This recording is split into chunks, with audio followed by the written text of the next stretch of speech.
인플레이션 간이 침체라. 예상했던 대로죠. 인플레이션이라는 것은 고물가니까 고물가에 지갑을 열기란 쉽지 않다는 뜻입니다. 게다가 고물가가 길어지고 고금리가 길어지니까 경기 침체는 굉장히 심각하게 왔었잖아요. 이게 대한민국뿐만 아닙니다. 중국도 유럽도 미국도 전 세계가 마찬가지입니다. 그런데 미국이 금리를 안 내려요. 미국은 경기가 좋다고 하니까. 그러니 미국만 바라보고 있는 유럽이나 신흥국이나 아니면 개도국이나 전부 다 난리가 났어요. 미국이 내려야 내릴 텐데 말입니다. 그런데 이거 지금 바뀌고 있습니다. 엄청난 속도로 바뀌고 있어요. 여러분 이거 한번 보세요. 이거를 보면 여러분들도 바뀌는 이유를 확실하게 아실 거예요. 유로존의 경기 전망 지수입니다. 보시는 것처럼 2024년 8월입니다. 17.9까지 떨어졌습니다. 경기가 무너진다는 얘기예요. 2022년 3월에 마이너스 38.7 그리고 4월에 43.0 9월에 60.7보다는 아니지만 지금 경기가 17.9까지 꼬그라지니까 꼬그라진다는 말이 틀린 말이 아니잖아요. 지난 6월에만 하더라도 53.1이었습니다. 이것이 43.7까지 떨어지더니 이제는 17.9까지 떨어졌습니다. 유럽 경제가 무너지고 있다는 뜻입니다. 이런 상태에서 말입니다. 유럽은 어떤 선택을 할까요? 계속 미국만 바라보면서 미국이 금리 인하를 할 때까지 기다렸다가 유럽이 금리 인하를 해야 될까요? 일반적으로는 그렇게 해왔습니다. 미국이 금리 인하를 하면 신흥국이든 선진국이든 같이 금리를 인하하는 그런 행태를 취해왔거든요. 그런데 유럽이 지금 가만히 있을 수가 없어요. 8월에 17.9까지 떨어졌습니다. 6월에 53.1에서 7월에 73.7까지 떨어지니까 유럽은 벌써 특단의 도치를 내렸다 이렇게 이야기했거든요. 결국 말입니다. 유럽은 더 큰 결단을 내릴 수밖에 없습니다. 무슨 결단을 내리느냐? 미국이 금리를 안 내리더라도 유럽은 금리를 내릴 거다 이런 결단 말입니다. 지난 7월 18일에 유럽은 4.5%의 기준금리를 4.25%로 0.25%포인트 낮췄습니다.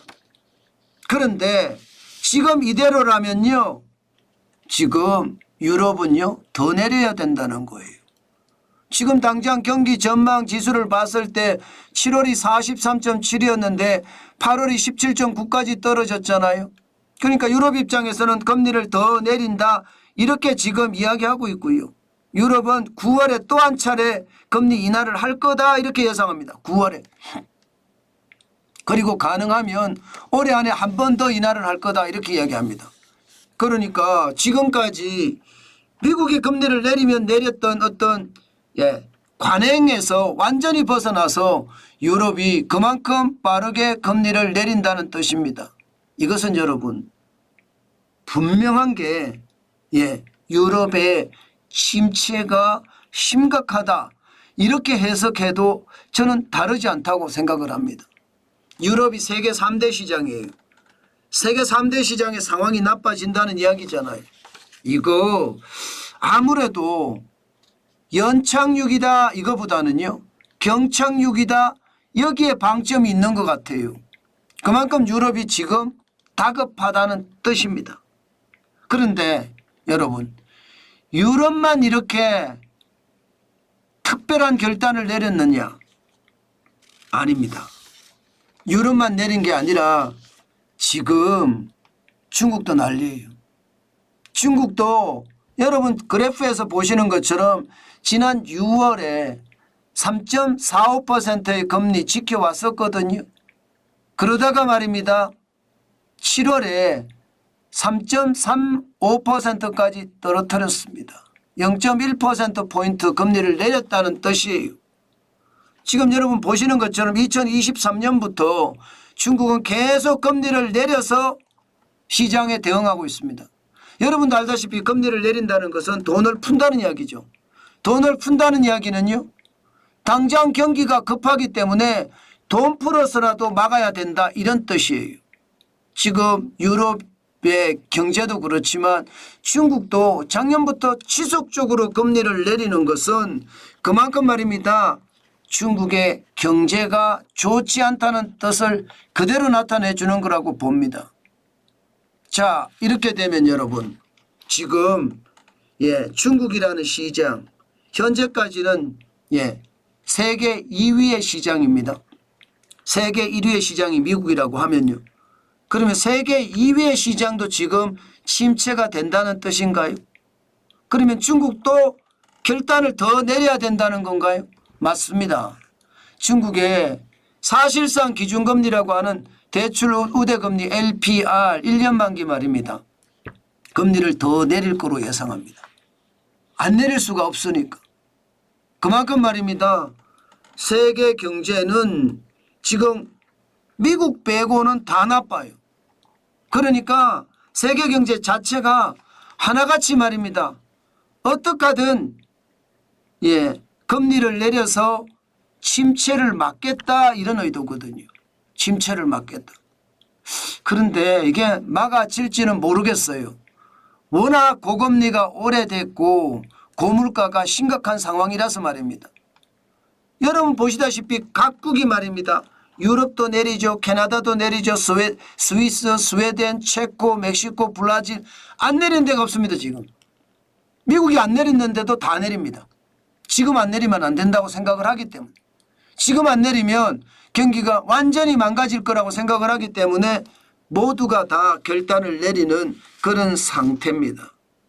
결국 말입니다, 저는 지금 이 상황을 그대로 종합을 해보면요, 미국은 돈 풀어서 계속 돈을 푼 부양 효과로 경기를 살려가고 있는데, 세계 경제는 고물가 때문에, 고금리 때문에 경제가 침체한다, 그래서 금리 인하로 맞대응한다, 이런 뜻으로 해석해도 될까요? 문제는 여러분, 이런 와중에 미국이 금리를 큰 폭으로 내리면 어떨까요? 예를 들어 스몰 컷이 아니라, 스몰 컷이라는 건 0.25%를 내리는 거거든요.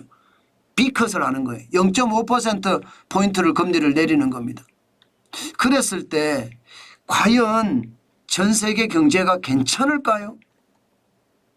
미국이 말입니다, 0.25%포인트를 내리는 것이 아니라 0.5%포인트를 내렸을 때는 그만큼 경기 침체의 골이 깊어진다는 뜻이잖아요. 저는 이게 결국은요, 시장의 큰 위기로도 작동이 될 수 있다, 저는 그렇게 생각을 합니다. 그렇기 때문에 우리가 경계감을 가져야 돼요. 세계 2위 시장도 지금 경기 침체의 골에 빠졌고요, 세계 3위 시장 마찬가지로 경기 침체의 골에 빠졌거든요. 그러면 여기서 미국 경제가 침체라는 어떤 상황으로 몰고 간다면 과연 어떻게 될까요?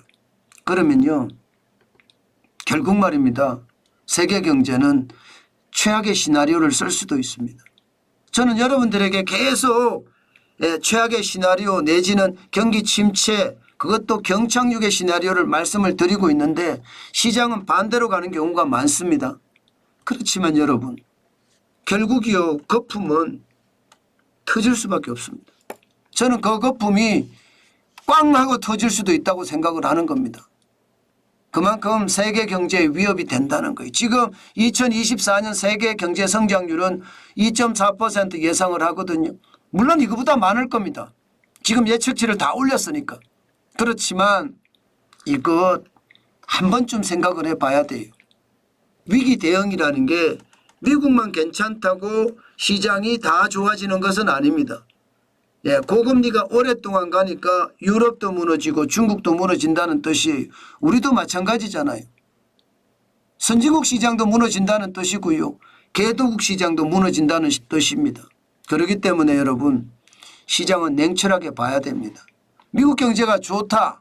지금 주가도 폭등하고 있다. 이렇다고 해서 말입니다. 시장을 아니 뭐 경제 좋은데 무슨 말하는 거야. 그렇게 이해하고 넘어가서는 절대로 안 된다는 얘기 여러분에게 제가 자꾸 드립니다. 그만큼 시장의 위협은 있고요. 이럴 때는 우리는 제가 말씀드렸잖아요. 생업에 열심히 종사하면서 다른 거 할 필요 없습니다. 현금을 쌓아가는 것 굉장히 중요합니다. 굉장히 중요합니다. 저는 현금을 쌓아가는 이야기를 여러분들에게 지속적으로 하고 있습니다. 반드시 기회가 온다. 지난번에 8월 5일 쇼크 때 오기는 왔었어요. 짧게 왔었지만 8월 5일 쇼크가 있었잖아요. 8호 쇼크. 그런 쇼크가 저는 앞으로 올 것 같거든요. 그것도 한 번이 아니라 여러 번 올 것 같습니다. 그런 쇼크는요. 그렇기 때문에 여러분 시장에 공격적으로 대응하는 것 잊지 말았으면 좋겠습니다. 예, 공격적으로 대응하는 것이라는 게 투자를 하라는 뜻이 아닙니다. 생업을 열심히 해서 현금을 쌓아가라는 뜻입니다.